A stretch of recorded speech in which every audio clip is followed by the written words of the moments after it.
where the Belandur lake still continues to be a big worry for all the people in that particular city. In fact, it's the Christmas season. The white lovely snow is bringing cheer to many people in India, but the white snowy froth, literally out of pollution, continues to be a fear, continues to be a worry for many citizens who are living in Bengaluru.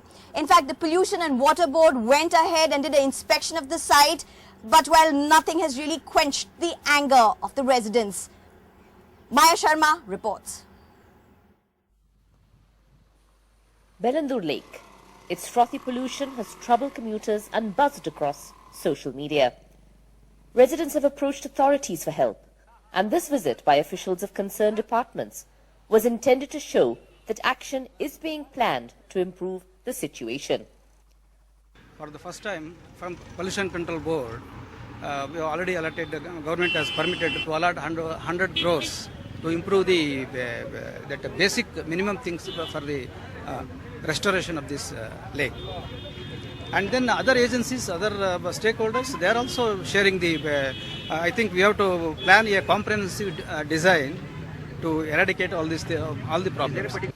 But people living here are not holding their breath, unless it is to avoid the smell. They have heard promises before.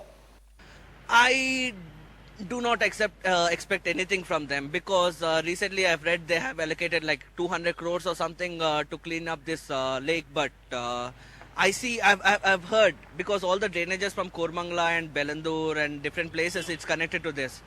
So even if they clean up this lake, say like it's a one-time solution, but for a long period, still the waste and everything from Belandur or Kormangla will end up in this lake, and it's still going to be the same, spoiled. Clearly, promises need to be made of more than just froth. With Nazir Sheikh, Maya Sharma in Bengaluru for NDTV.